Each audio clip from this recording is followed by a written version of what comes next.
Hey there, Shopper Maniacs. You're listening to another episode of the Shop Talk Show podcast, all about front end web design, development, a lot of AI. Just probably 45 minutes of AI. Just that's what's been the trend. So whoops. Just kidding. There's none about AI in this week's episode, although it does seems to come up, But I don't have any plan to do it this particular time.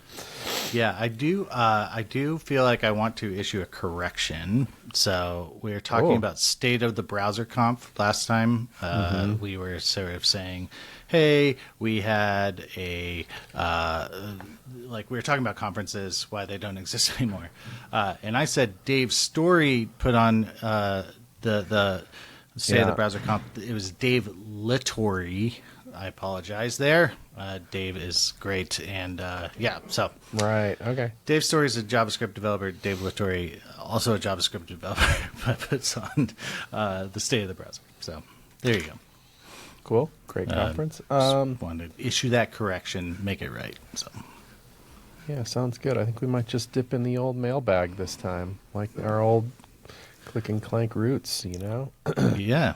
I put one in here that was a little old that I've been sitting on because I'm like, I don't know if I have anything useful to say about it here. It's from Paul Rosen, who wanted to hear about alternatives to US-based cloud services, which I thought was kind of just interesting, with all that's going on, like stuff like the tariffs and people being pretty upset about that, and rightfully so. It looks like that just was just dropped in our laps, and a lot of the world is confused and angry and stuff about that, me included for sure. That there's a little bit of like screw the U.S. sentiment in there internationally, and so why not? If you're looking around for a company to use, the internet is super international. Why not pick a company that isn't US-based if that's how you're feeling at the moment?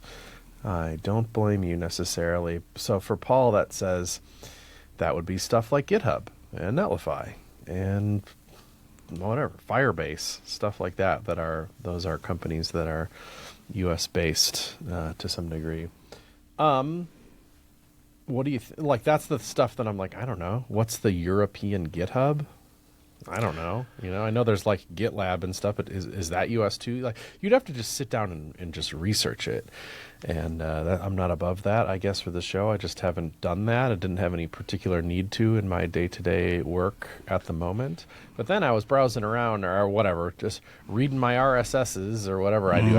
I can't remember exactly where I came across it, but there's a website I saw that's straight up European-alternatives.eu. So even the domain name there being, and there's all kinds of stuff in there that was exactly what you think it is. You click on Gmail and it's like European alternatives to Gmail, and it lists 21 of them in there. So I just thought I'd point that out and put it in the show notes. So if you're looking around for companies to replace your US based ones, if that's something you're into, then I'd point you to that resource because it looks like it's pretty darn well done, actually. I think it's awesome. I mean, I think there's like open alternatives too. You can use Mastodon or what's the Pixel Fed or for your images instead of something sort of under the Meta umbrella, I'll say. I mean, I'm into it all the way. Like, definitely like follow your conscience on this one. And I think too, it's also just like a, as far as I know, we're not tariffing like software digital services or whatever, but maybe we should. I don't know. And I don't know, not to get all Bernie Sanders, but if you want to upset the oligarchy, you're going to have to invest locally,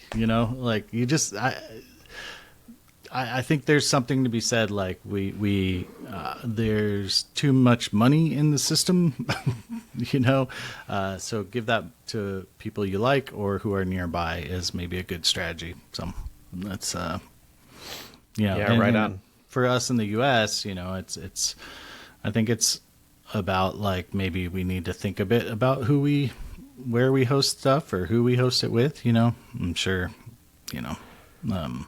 I mean, there's a lot of ins and outs on that because you're like, I'm going to switch all my hosting to European hosting, where perhaps most of your customer base is in the U.S. Now you're punishing your own customers in the sense of latency and perhaps costs and stuff. Like this stuff it's not as simple as like, I'm mad, and the answer to my madness is to switch services, and that will solve 100% of the problems. It's way more nuanced than that. Yeah. Also, like, I don't know, CodePen's a United States company. You want to, like boycotting us because we happen to be here? I mean, if that's what you need to do, that's fine. But, like, I didn't do any of this stuff. I'm against it. Well, and that's where I think it's like, people you like, and then kind of local, there's probably a decision tree you could make, based on it. Sure. And there's some stuff like, maybe your company shouldn't just wholesale drop, whatever knowledge management system or email client thing that you have, but, if you're starting a new company or, we're going to migrate anyway, maybe there's something there, that you could look at. I think too, we always get sucked into what's cool. I just read this book called The Siren's Call by Chris Hayes, the MSNBC reporter. Chris Hayes, have you seen or heard of? Do you know of him? I do not. I have not. Okay, he's a bespectacled man that tells the news. But the Siren's Call is really good. It's about attention. It's about who gets your attention and why, and how attention is ultimately kind of power and valuable. But our attention is sold for pennies on a marketplace, in the form of advertising. I think it's really interesting, an interesting concept, and I think a lot of the Silicon Valley hype machine, I'll say, runs on attention, right? It's, oh, I grabbed this headline. Oh, I made this thing happen. Oh, I'm doing this. I'm in your podcast. People are talking about me. So I think, if you can eject from that and use good technology that does not kind of build this Hacker News hype machine, I think that's good. So that's maybe something to consider in your life journey. I should get a blog. Holy crap. I've been off the blogging, Chris. You might have noticed. I had three things happened. I was really busy in January, February, just like working. And then like March to now has been all family, like weekends, boom, boom, boom, boom, boom, not even catching my breath. Right. And I'm finally back to like, okay, I can chill out. But I was migrating off of Notion because Notion's like, hey, I want to charge you more. I was migrating to Obsidian, So I'm like halfway through that migration and I'm just like, I need to finish that before I really invest in more writing, and so that's not true, but that's how my brain is set up. I should finish this task before I start doing other tasks. There's a certain momentum involved, I think, too. Like if you were like kind of blogging your way through that transition or something, you'd probably have no trouble kicking out posts. But then the longer it's been, the longer you're like, where do I even begin again? Actually, just my coworker, Rach Smith, just yesterday as we record this, probably half a week when you are listening to this, has just posted a little tiny blog post that I feel like might resonate here.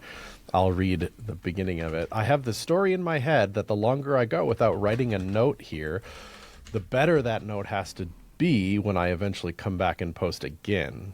So not only do you not have momentum, but the bar keeps notching up a little bit. The longer that you're away. She says, I was looking on the internet to see if this is a common thought pattern, that if something is infrequent, it must be excellent. And I couldn't find anything like that. So I've taken the phrases quality over quantity or quantity over quality and turned that into believing quantity and quality must be mutually exclusive. Anyway, it's just like weird brain stuff. But I resonated with it because I haven't been posting a lot of my personal site much at all either. But like I have it's just I have some ideas, but then I'll like have a little baby idea of just one little thing I want to say, and then I'm like, oh really? Like come back after a month with that little baby thought. This is your opus. This is like, hey, have you had those Zapp's voodoo chips? Those are good. Actually, that would be perfect. You know, 1 that month really of blogging. Just break maybe the you need ice. that. That's your like Keystone Light. Just crack it up, and this Yep. is where this is how it starts. I could because I meant to Yeah. post. You know, but I did one of the ways to like get through some. You know, like I just want to post something because it feels good to post something where those media diet style posts. Mm-hmm. And I had one lined up that, you know, I was going to open with the telepathy tapes that we talked about the other day because I, you know, just like a little baby thought about it. But now it's been so long since I actually listened to it that like I kind of forgot what all my thoughts were. And then, but I watched like an M. Night Shyamalan movie on a plane yesterday, like this something lake, I don't know, but I ended up kind of liking it, and I'm like, yeah, I'll throw that on the media diet post. And then last night, instead of going to bed at a reasonable hour, I'm like, oh man, I kind of liked that M. Night Shyamalan thing, like kind of a, he's not quite B movies, but it's starting to be that way a little bit, you know, like they're never like really well reviewed, but they do have like a little thriller twisty stuff in it, and I was just like in the mood for that stuff, so I watched this another one on the same day when I at bed, which was called Trap, I guess, where it's like this dad and his daughter go to this concert, and you know the police have decided that there's this serial killer who's definitely going to be at this concert, and turns out it is the dad. You know, that's not even the twist, you find that out right away. And how is he going to get out? So while being a dad, I was and it was like, okay, you know, it kind of goes off the rails at the end, and you're like, I don't think that's how police work or whatever, but I was just like in the mood for it. So maybe I can blog that, but is that just like the dumbest little blog post in the world? I watched an M. Night Shyamalan movie, it was okay. That's not a blog post. That's stupid. It shouldn't even be in this podcast. Yeah, can we edit this last 5? No, I'm just... No, it's the M. Night Shyamalan is very interesting because it is like these like AAA budget B-rate movies in my brain. Like it's just these like, you know, if it was filmed on a camcorder, a VHS camcorder, it would be perfect. You know, like it would be right budget to quality for me.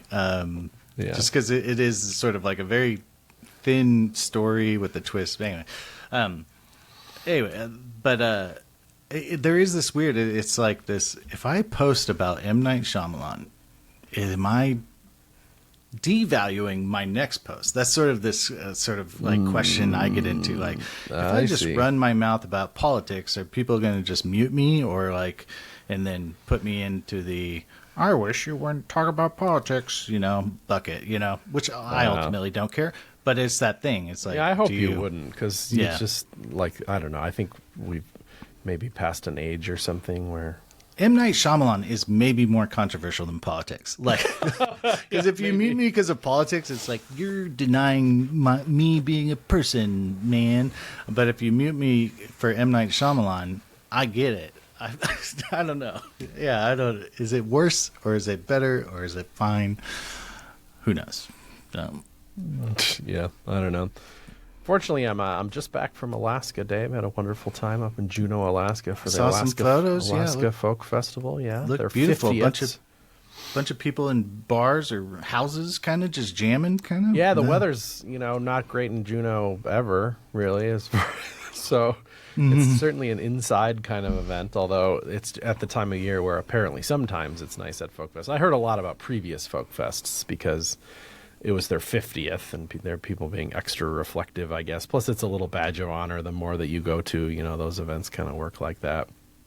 Raise your hand if this is your 10th or more Folk Fest. Whoa! Their 50th, though, pretty big deal, and I couldn't have had a better time, really. Just a phenomenal event. It's kind of an interesting town anyway, 30,000 people, kind of a small town, but, inaccessible by car or only accessible by boat or plane, which makes it a pretty unique city. It's pretty contained anyway. Mm-hmm. It's not like that's true. And then there's sprawling roads and suburbs and stuff. It's like, no, it's just It's like Sundance or Sturgis. It's like the remoteness kind of creates the atmosphere, sort of, right? Yeah, like good point. Yeah. So it gave it this Burning Man thing, I guess, but not as quite as intense as that. Just a bunch of folkies hanging out. But folk is, they like to say all music is folk in some way, or it started that way, or references it or something. So there was lots of diversity in that. Concerning a main event, and then it just takes over the town. My dogs, dude. They both just almost ran through a window. Anyway, go ahead. Like a bird, like a sparrow. Squirrel just going up, and I think they both just went back to wolf mode. Yeah, so a lot of times I go on a trip and like this, and I think it just makes you, I don't know, reflect upon what you're doing and what your experience was there, and it kind of gets my writing fingers oiled up. So good. I would like to make that my good return post. Was there old time music there, or was it? It was pretty thick with it, actually, which was a surprise and delight for me, because I really try to be really diverse with who I can jam and play with over the years. Just I'll play whatever. I have my limits. I'm not particularly a good jazz player or anything, which then, so if there's like a little gypsy jam session or something, that's pretty common too. It's like Irish too, and bluegrass. I can sit in the bluegrass one just fine. Probably gonna struggle in the Irish one a little bit, and then gypsy jazz I'm just out, because it's complex and different enough that I couldn't hang. But there's plenty of old time, probably just culturally common there or whatever, and I found plenty of it to satisfy my needs there, and then plenty of other style jam stuff. The jamming was great, and that's like the most important thing for me. Like I wake up just like, all right, where am I gonna go? Who am I gonna find? It even has like a roller coastery things. Like it's great when you find one, and then it's a bummer when you don't. Then you're like, I'm here. What am I gonna do? With me. Yeah, I guess I'll just do my laptop or something. Is it like there's shows, like there's focal points, and then there's like jams, kind of both happening? Okay. Yep. Yep. And those jams are who knows where. Hotels, they say hallways and stuff. Well, I didn't see a lot of that. A lot of it was just like the local businesses say, hey, we'll set aside this area of the room over here at the brewery or whatever, and then come play here, And those ones attracted people because then you don't have to be invited. You can just go, Yeah. Which is kind of nice. But then there's break-off one. They had just happened all over the place. It was really pleasurable in that way. And then there's even a roller coaster in, like, if the jam is really good, it can just feel amazing. Or if you're playing and contributing well, that feels amazing too. Or if you just, like, happen to suck that jam, that's like, oh, another squandered opportunity. I would worry about that. Like showing up and, I've had experiences in the past, it's like, we're all jamming. It's like, okay, Dave, you do a song. And it's like, plunk. Like, just isn't I don't feel good. But then I've had like great experiences where we're all just jamming. We're all having a good time. Yeah, you don't want to say no, because if you do a song and it goes well, that can be like elation. You can be like, it's hell great. Yeah, look at me go. It's great. Yeah. Yeah. I think my secret I'd just take my micro bass, acoustic micro bass. No one's bringing basses. You'd be a ringer, you'd be right? Very welcome. Yeah. You really would. And then I just play the little Mexican boom, boom, boom, boom, boom, boom. Dude, boom, and boom, people boom, would be boom, like, thank boom. you. Right. And then you'd like be leveling up, and like throughout the week you could feel yourself kind of get better and more groovy on it and stuff. And yeah, really wonderful. But then the people you play with, then you go see a show and you're like, oh dang, they're in that band. That rules. That was you didn't even Mumford. Yeah. Yeah, there was some of that. And then they'll be in multiple bands, or they're the MC at this event over here, or it's the bartender at this bar. It's not just like one thing. It's like really takes over the town, and the town is so small that it's like, holy wow. I was saying by the end of it, walking down the street, you recognize half the faces. Like you meet everybody in this town. It's just amazing. Well, I couldn't have had a better time. Really, really well done. All right, because I think that's enough about that. Read the blog post, I'd say. We're going to post that blog coming post soon. Because we have some web stuff to talk about as well. I did work well there too, like a little bit. It's nice to, it's really my style, and I've really never shied away from it, but I've come to embrace it more and more. Like, dude, I'm going to Hawaii. I will do Hawaiian things. You want to go snorkeling? Hell yeah. You want to drink some Mai Tais by the beach? Hell yeah. I might do it with my laptop open. I know that's weird, but like I get a little pleasure from that, like feeling the warm breeze, chatting with the bartender a little bit, and then answer a couple of support emails. I find that very fun and satisfying for some reason. I feel like, there's always going to be kind of a 4-hour gap in the day. Or even me, Dave Rupert, translucent Irish skin, I'm going to need to come out of the sun at some point. Like, right. Genetically, I have to leave the sun. And so, like sitting on a laptop, getting an email or like just uncluttering is super relaxing. Writing something code wise, blog wise, that's also relaxing. But I'll say even some of my favorite things are like going to like an in-law's house or whatever, and kids are off playing with cousins, and I'm like, that parenting duty that I sort of just have, that cloud over my life.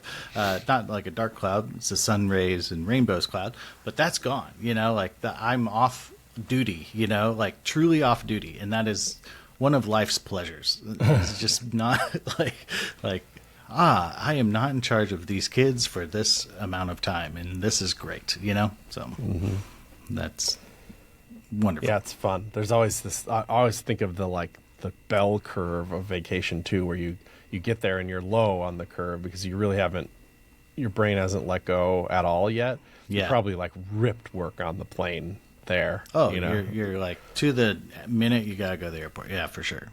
Yeah, totally. Yeah. Even on the plane for me, I'm like, how much is the Wi-Fi? Yeah. Let's go, And then I get there, and the first thing I do is plug in my laptop, and you're like putting your clothes away, and whatever. Your brain is like going. You have not relaxed yet, and it might not even the next day, really. Or if you're me, you overdrink the first day because you're like, yeah, let's go, we're here, let's party started. Yeah.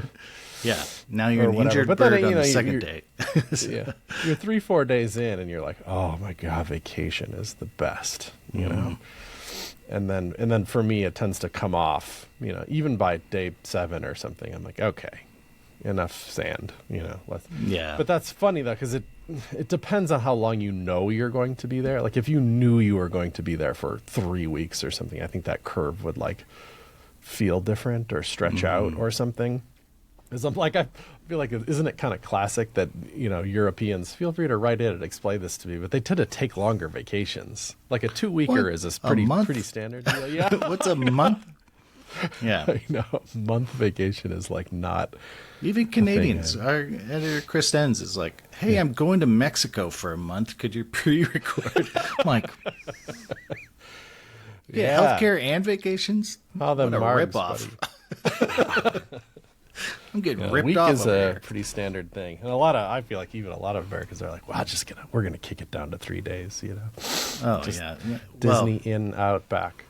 I had a flight, went saw in-laws, came back, and the flight back was just so bad. I was next to this man spreader, and just had a headache when I woke up, had a headache when I landed, it was just a bad one, and it undid the whole vacation. That flight back was so bad, it undid the whole vacation. So now I'm like, maybe we don't try to save money on Southwest, maybe we just pony up, because it was I tell you what, so undoing. I was like, I don't want to do that again. So. Oh my god, I'm a little bougie in that regard. I coached this trip too, and it didn't quite kill me, but it almost did. Not kill me, but just it really does feel like that. I really do kind of like to laptop, and I'm a big enough guy that it just ain't happening. Even in Comfort Plus or whatever it is. No. First, you laptop all day. It's in the back, exactly. Dave, that's for the YouTubers. That was it. It's like your elbows have to be fully flat, your wrists up to your boobies, and then you just scrunch up and make your neck. Especially me, who's got a 16 incher too. I don't have a little guy for travel. Oh yeah, no, yeah. I go big. So it was M. Night Shyamalan. It was, no laptop. Yeah. Or a little Balatro, just to make sure that's taken care of for the day. Just a good 45 minutes of that, and then you're done. Yeah, on one run that I didn't even need, Yeah, I'm just like...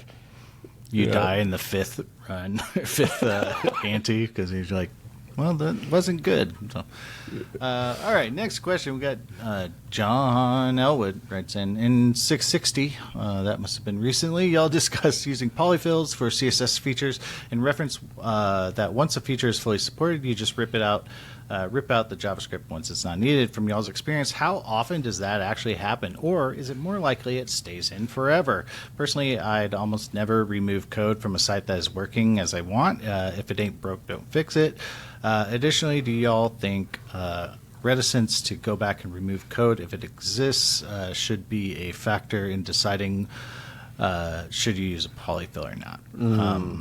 Totally get what John's saying. So you use a polyfill and you tell yourself, this is just temporary. That's the point of a polyfill. Once browser support gets a little better, we'll come in here and pull this out. And John's like, is that just wishful thinking? Are you actually going to revisit that code and pull it out? And he's kind of saying, like, probably not, or like, let's face facts here. You probably won't do that. My pushback on that a little bit is like, it doesn't really matter if you do or don't. A lot of the first lines of a polyfill, like you put, polyfill x.js, look at the first few lines in that JavaScript file, and it will probably say like, if parentheses, browser support condition, and then continue, or whatever the line is in the JavaScript that makes it not do the rest. Like it doesn't, the else statement has all the rest of the code in it. So sure, it has to download that whole file, but if you're in a browser support condition that it doesn't need to be polyfilled anymore, that it's hardly going to use any memory at all. The execution time will be instantaneous. Like the cost of using that polyfill will be really, really low. So what the cost is, however, yes, it will have a little bit of downloading time, but even that's still cached. And so I do think that's interesting, is like all that polyfill code isn't necessarily executing all the time. So needing to pull it out the need is lower. Yes, you should still probably pull it out or whatever. I've also seen polyfills that are set up such that they do an additional request for the rest of the polyfill information after that browser support check. That was wasn't it polyfill.io that ended up having like this terrible security vulnerability? But that was their spirit. Sold and then hacked, but yeah, so don't use that, I guess, or but that was their approach too, was like do the tests of what you need and then later pull in this up. So you could even avoid the download cost as well if the polyfill is set up to be done that way, or you could set it up to be done in that way. Interesting, I think. So, and of course, it depends on just how actively maintained that code base is. It tends to be like, you're not going to set a calendar appointment to go remove it. It'll just get removed next time that code is meaningfully touched. I have been in situations like I was working on a large pizza website, and it had like a lot of stuff. It had like require JS and all this stuff, like, and what was was Scott Gell's responsive one, like respond JS, or it was like a filament group thing where it would basically emulate media queries. It was like a media query polyfill almost. Okay. I got the opportunity to rip that out. It was like, hey, we don't need this. Like, all browsers that we care about have media queries. We should be good. And then, I think there was always this big discussion with IE. In like the IE days, it was very clearly like, we're supporting, this is for IE 9. And you could go look at your chart and say, how many IE 9s do we have? I think it's a little bit harder now, but one thing we're doing on our Fluent UI repo, and I could probably get you all a link because it's semi-public, I guess. We have a polyfilling section in the developer docs. But we've started sharing, like writing like docs, like here's our baseline support, like here's features we're using that are kind of risky, like popover and anchor positioning, and here's the baseline support. So we provide like a little baseline graph, and basically just like these aren't supported in these browsers. So if you support anything under this, and that's sort of, I'm in a design system situation, but you could just try to think of your code base as kind of modular, like your UI is kind of modular. So if somebody is using this and they need to support browsers outside of this, we provide hooks to inject polyfills. Like if you don't have popover, you can use this and then await import oddbird popover polyfill. Like that's like await here is really cool because you don't even have to load it until you detected it doesn't exist. Does that make sense? Like you can do the feature test and then load it.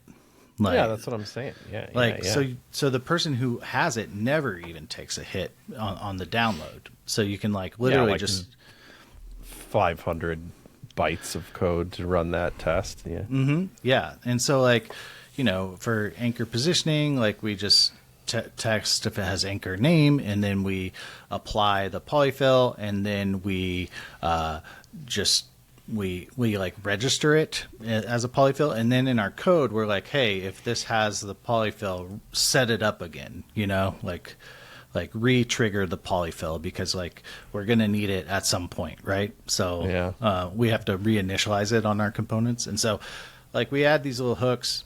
Ends up being like maybe to get all the CSS and stuff, like the backfilled CSS and stuff, it's maybe like 30 lines of JavaScript or something like that in the components that use it, but it's a pretty efficient way. And then when we kind of like we're versioned, and that's probably another thing like you don't do on the big website, but we're versioned. And so like when we start talking about we're going to version 2 or version 5 or whatever, we can be like, hey, let's check our polyfill situation and see if we need to rip stuff out. So that's it. So basically we're just like, if you're like a site, a property that only supports modern stuff, like you don't need these polyfills. It's sort of pay to play on the polyfills, and you could treat your applications like that. Build it in such a way like somebody could use or not use the polyfill. That might be a way to kind of think about it. Sort of like this is like a polyfills are bolt-on, so rather than required. Truly, it's yet another thing that kind of requires the decision tree kind of thing, which I'm not prepared to mouth blog what that decision tree is, but there are a lot of choices. One of the choices like that you just explained being like just don't use it at all potentially, or make it an optional thing to use.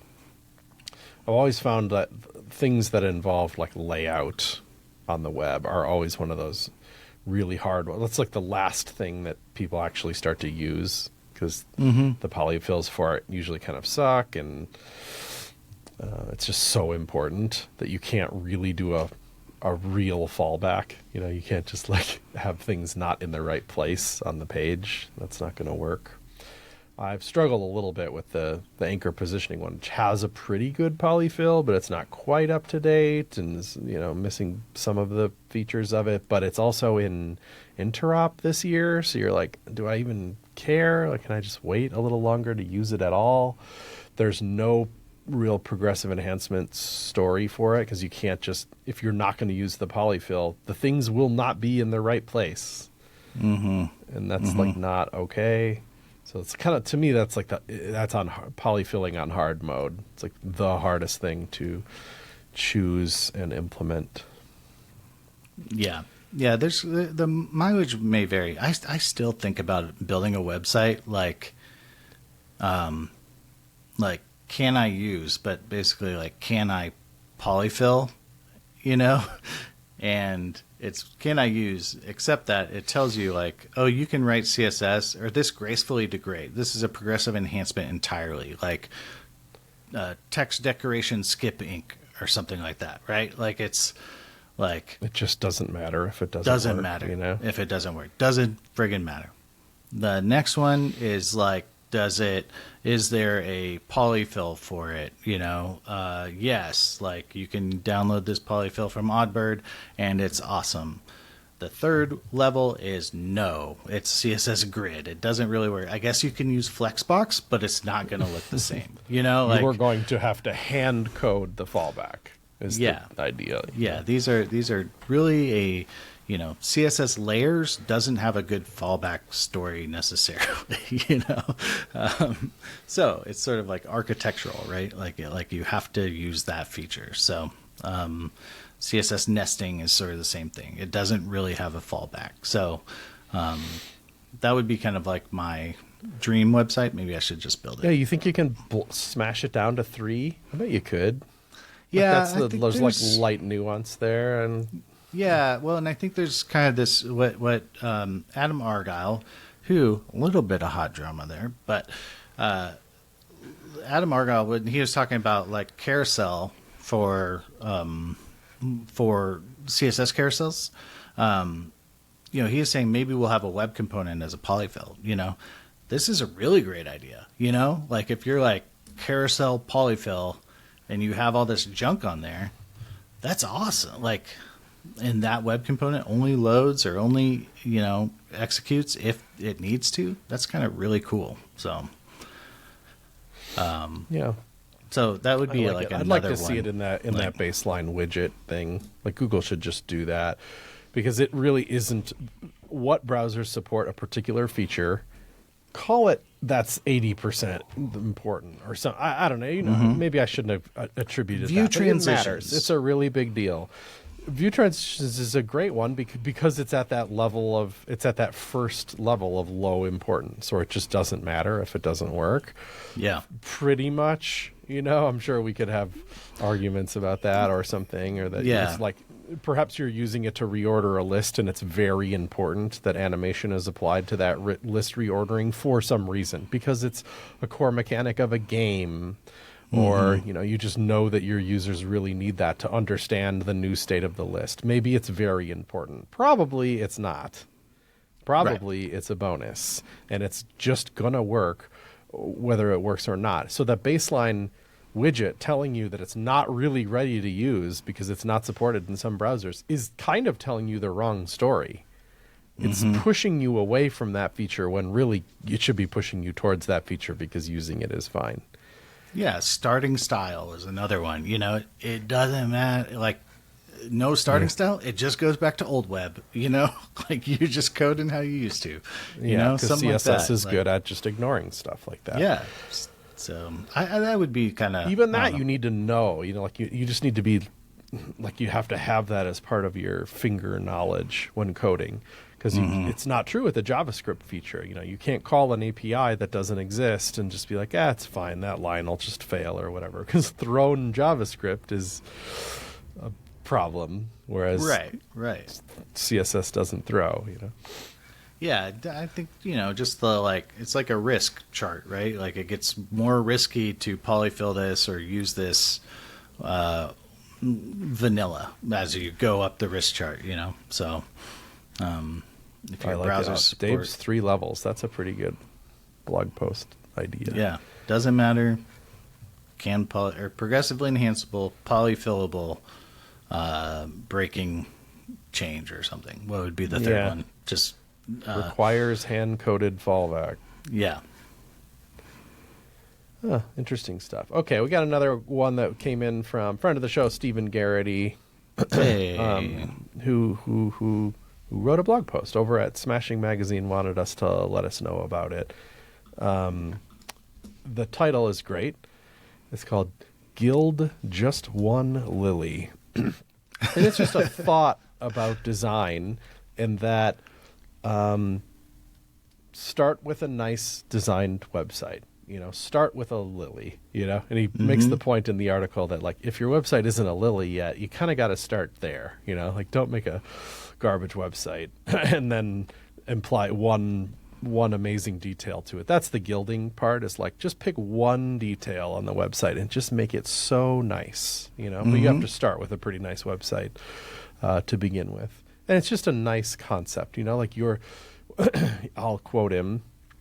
when your design is solid, you've nailed the fundamentals, adding one layer of decoration can help communicate a level of care and attention, which can be quite important when you're trying to, subliminally communicate to somebody that this is a serious and high quality website.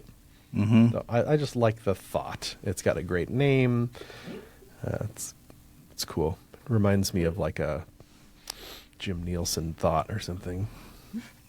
I've been in a lot of design reviews as my new job, and it is interesting to see like people are like, oh, I gotta like add color to like punch this up, and you're like, do you though? Do you? Like, could we come up with something a little more, what, like something thoughtful. I'm looking at this example in this post where. It's the Apple. Apple always does everything great, right? But it's the iMacs with all the different colors, and they said, and it says iMac brilliant, and the L's are all the different colors of the iPod or iMacs. Like, so it just looks like this fanned array of L's, and then they fan the array of devices, and then they, have their little kind of Apple Intelligence badge below it, which I don't think is that useful there, but they they're kind of just hinting at like, hey, this is a rainbow inside this word, there's a rainbow of colors now for the iMacs, enjoy. Like that little nice touch. It looks like a Madison Avenue thing. It looks like the perfect billboard. Mm-hmm. Yeah, it's nice. And I just like, and you don't need to like do that.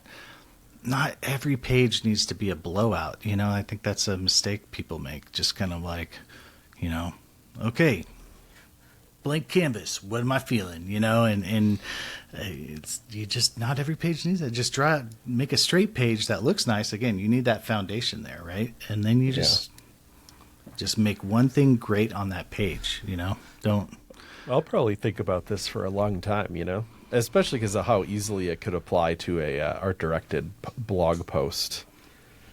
Because presumably your blog already has care and attention and detail, and then just one thing can really be nice about it.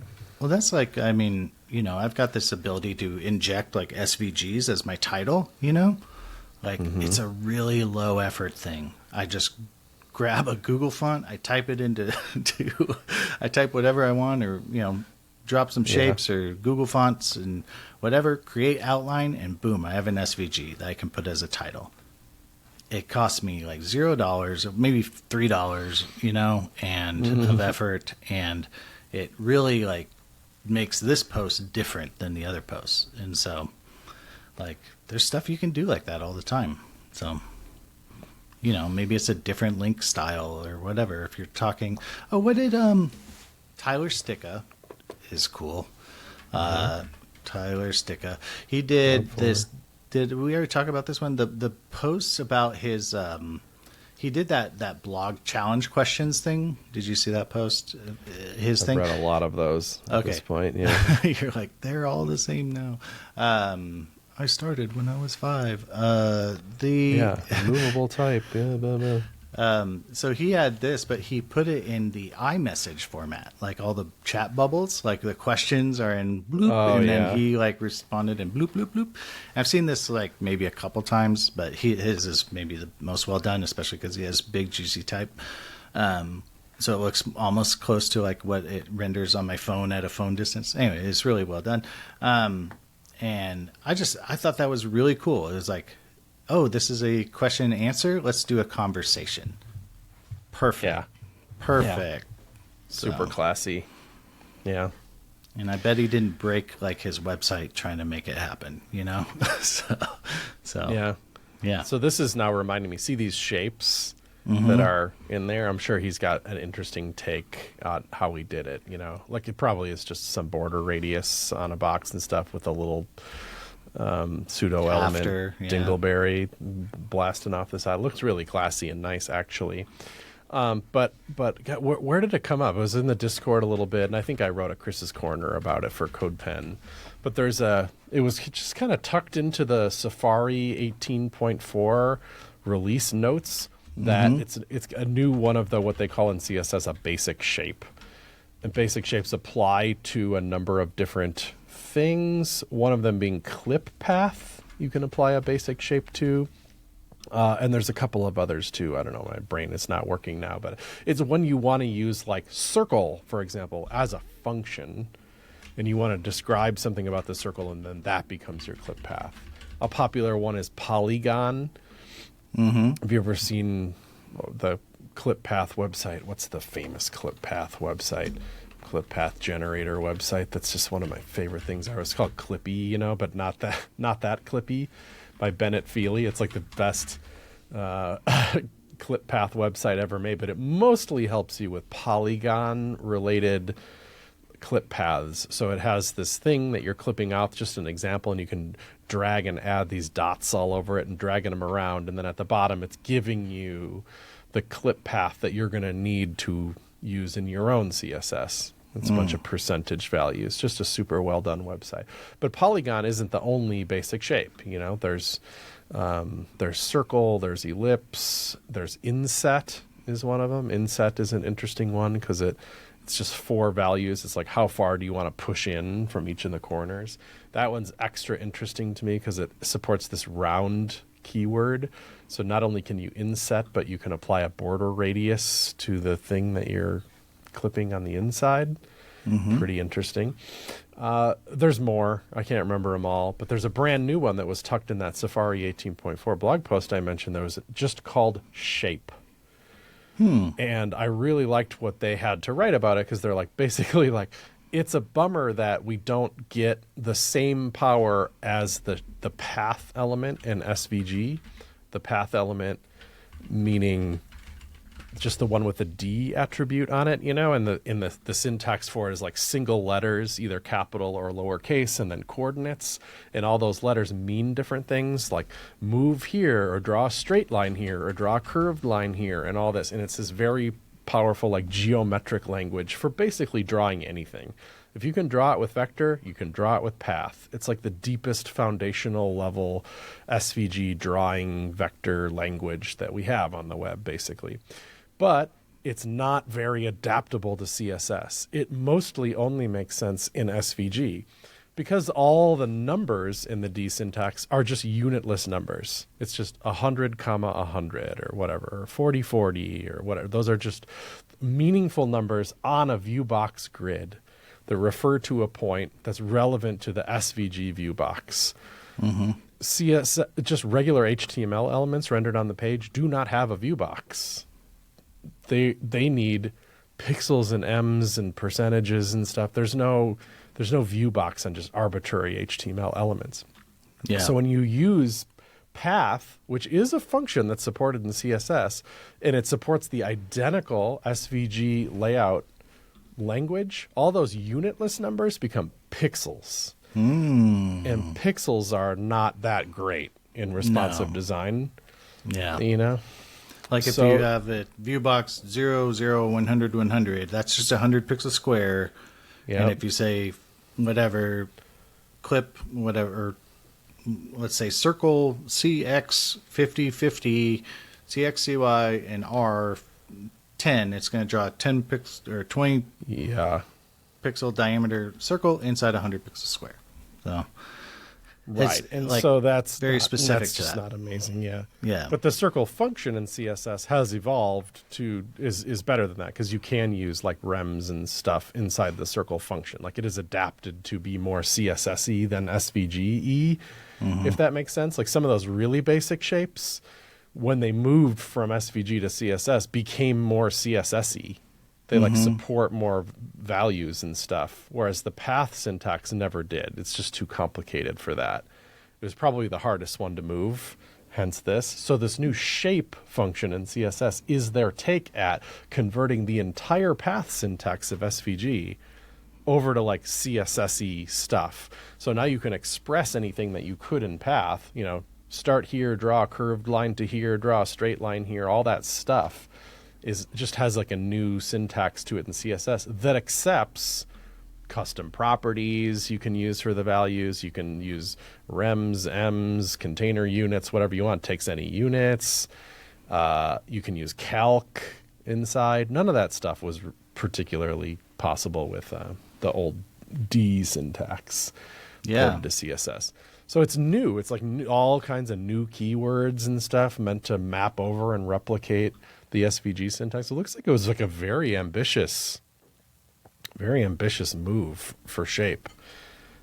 Pretty cool. So I brought that up because Tyler's thing where he's drawing this speech bubble thing, that's totally made for Shape. CSS shape. Yeah, you could just chuck that into it, right? Like you could just do a shape and chuck it at the bottom or well, shape what you the do box, is you just have right? you'd have a blue rectangle with enough padding to accommodate what you're about to cleave away from it. Because all these basic shapes in use of clip path, they take away from the element that's already there for clipping. So as long as there's enough padding there to safely clip away the edges, which is not a hard problem to do. And now the shape function, you can be like, you can actually have it match the padding. You can say, there's one rem of padding around this. Well, whatever I cleave away, I'll just make sure to stay one rem away from the sides. Like you can match units in a nice way. Like, yeah, it looks like it's really good. You can use percents, right? Like I've done it where I take my SVG and make it all percents, my path, and then I pull it over and I use it in like a clip path in CSS or something. But percents is like, you're not always dealing with percent. You're rarely dealing with percents. I feel like you kind of want just like, I want one rem from the side and one rem from the bottom, so right. This would be really cool. So if you're going to cut the corners off like Battlestar Galactica corners, that's the most important shape. A sci-fi rectangle. It's pretty important. Is that you would you wouldn't start at 0, 0. You don't need that point. You'd start at like 3% 0, meaning 3, and then you'd go to 97% 0 along the top, and then go to 100% 3% to like cleave the corner off of it. So you're using percentage values in there. See, that's already better than the SVG syntax because you can use percentages in there, and that's like expressing what you want to be expressed. But you might not use percentages at all because you don't want them to like scale with the element size. So maybe you'd say instead of 97%, you'd say like calc 100% minus 10 pixels or something. That way it's always 10 pixels away from the corner at the top because you want that level of control or something. Or you'd say calc 100% minus Battlestar Galactica size as a custom property so you can control it all the way around. That could be interesting too. And you could animate that custom property. So if you hovered over it, it would like the Battlestar Galactica corners would become less Battlestar Galactica-y or something. Like that's a possibility too. I love that kind of stuff. But that's Polygon, the function at work, helping us out with a more CSS friendly syntax. Yeah. There was a good blog post the other day from TRYS, Tris, I think, Mumford. Yeah. Who was blogging about like this car website they were working on where they had to do these like rounded arrow shapes were like all over the website. The blog post is rounded triangular boxes in CSS SVG. It was kind of cool because they wanted to use clip path and polygon, which gets them partially the way there. And then you can even border radius and get a little bit of the closer to the way there. But the arrow shape at the end, maybe I'll share this because we haven't shared anything for our YouTube friends and it doesn't matter that much for audio.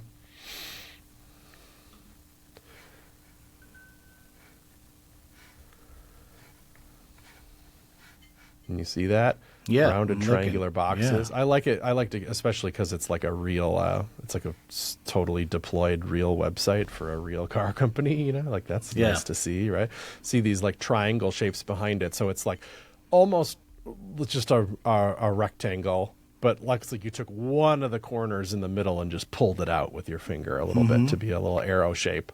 So you see clip path can get there because you use polygon and it's, halfway up the right side and all that. Neat, pretty close. You can apply border radius and get these rounded, but how are you going to round these? I don't know. Yeah. Bummer, right? Arc? And the answer is like, Yeah. oh, there's an absolutely wild, like, thanks to Monty Afif, he's the master at weird stuff like this. But there's a weird SVG filter you can apply that blurs the thing and then unblurs it somehow. FE color matrix, FE composite. Everyone knows that. Yeah. Oh yeah, these things are just absolutely inscrutable. They're powerful and amazing every time you see it, but you're like, but I can't do that. I would just have to come to this blog post and steal that. But while I was looking into shape and I had this blog post on my mind, it was interesting that they don't allow the rounding, because instead of polygon here, if you use inset, like I said, inset has a round keyword and it will round the edges of a rectangle. So I was jumped over to the spec for, let's see, WebKit blog. Can I find the thing about shape quick? Shape. There's a new member of the function. It jumps over to the spec, the shape function, yada, yada. And this is the syntax it's talking about. It's got move commands and curve commands and smooth commands and arc. Do you want to pull that up? sweeps Sorry. and- Oh, I see. Yeah. I when I shared, I only shared one tab. Well. How do you adjust that, huh? Got to go to, sorry, you can edit You could this paste a little that bit. URL into there and Bring the call back here. I'm going to say stop sharing, and I'll just share all of the arc window. Is that the safe way to do it? yeah, go for it. Share screen, window, Dave. So this was Tyler's stuff. Pretty interesting, everybody. This was Clippy that we shared with the how you make polygons nicely. This is the rounded triangular box thing that we're talking about now. And then I jumped over to the spec to see all these commands. The sweeps, and you're controlling counterclockwise and clockwise and all this fancy stuff for shape. Yeah, so like, in SVG, you have like the letter M, like in your path, like for move, and L is a line, Yeah. So this totally. is like, but interesting. Little m means, I think, pick up the pen and move there without drawing the line. Right. Whereas capital M means if the pen is down, draw from where you currently are to the new point. right. All the commands have lowercase and uppercase that have that distinction, which I think is so cool. Anyway. But this just kind of puts it in human language, so you're kind of like, okay, move it from here to there, and Well, here you go. Here's an example, to right? and by. Those are confusing to me, but I can get there. I can get there. I can understand that. So Yeah. It's interesting that do you have to say to? No, not necessarily. To means like I need to pick up and move before I go. Oh, and then there's to and with. Oh, yeah. So they're all a little complicated. But to me, it reads a little better than the SVG one does, which was not intended for human especially like for construction. curves and arcs and stuff, right? Like, Yeah, totally.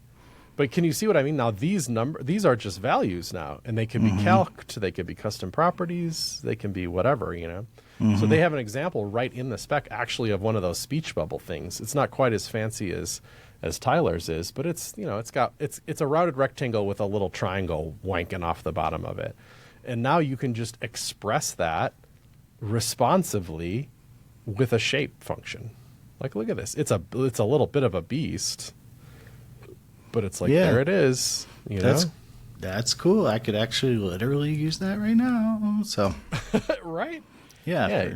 little And tool tippy thing. you're clipping stuff off the side. I think it applies to that, like that shape where you like can float the text around a shape too.